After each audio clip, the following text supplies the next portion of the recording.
Hello, you in the next BattleBots review, and today we're reviewing episode 10, which is where things really start to get interesting. Because you got one pretty amazing upset, and starting with our, pretty action-packed fight with Vlad versus Overkill. And this is where you really start to see the problems with Overkill's then, kind of sort of primitive design, because Vlad, he ends up getting flipped. He ends up taking damage to his wedge. And actually, incidentally, this is the Overkill that's based on what the toy was made into.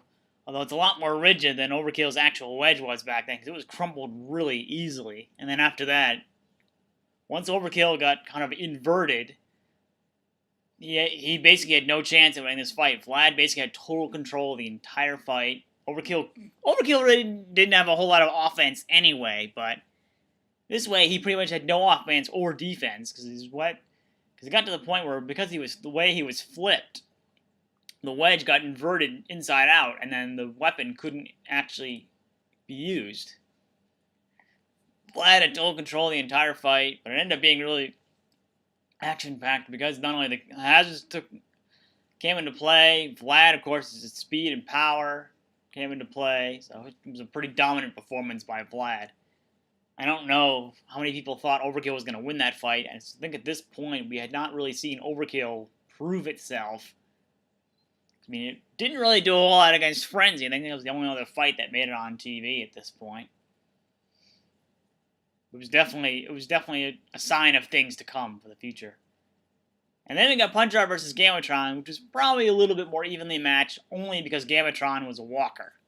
Gamatron had actually more weight, and also I think in some ways Punch-Out didn't have the leverage to get underneath and do much with it. He got underneath a couple times, shoved him around, and that shows you how powerful Punch-Out is when it can actually get going, can actually get a good running start. I mean, Gamatron couldn't really do anything in response because his weapon was so long and so awkward that it really couldn't hit. I mean, Punch-Out was much, much quicker and able to kind of make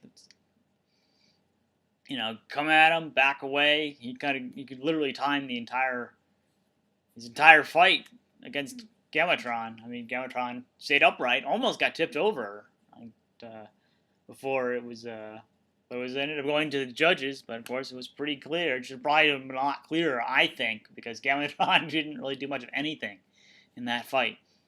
I mean, yeah, he was using the weapon, but he wasn't actually nailing it. I think he got maybe one hit out of the entire fight. So I think it ended up being a 7-2 decision in favor of Punch-Out. At least the right robot won. But it wasn't, it was an okay fight. I mean, after the action-packed fight, maybe you needed one that's a little bit more laid back and nobody's really scoring any points. But by the same token, you kind of wanted a little bit more action so that not only can you top it, you'll keep people watching. But again, we don't know whether they actually had the ability, what their selection was. It probably wasn't as big as it was later on. And then we got to the big fight, Kilohertz and Mauler. I think everyone had pretty high hopes of Mauler winning this fight, especially after it started dishing out the damage. I mean, Kilohertz lost that sort of defensive shield at the back. Then it lost the weapon almost immediately. And these were like one hit. They just got ripped away. And it ended up being, Kilohertz just kept going at him. I mean, that shows you how durable Kilohertz was back then, even against Mauler. And then,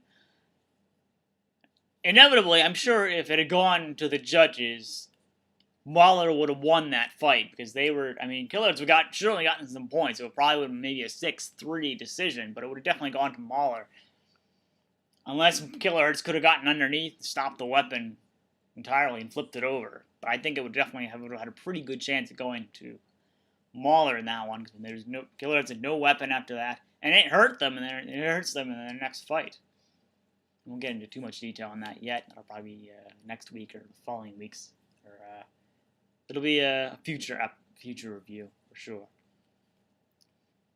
But it was a great fight. I mean, even today, you can rewatch the fight and have your own mentality of, okay, who's going to win this fight, and you'll be surprised. I mean, that was and turnaround KOs, I think, were pretty common.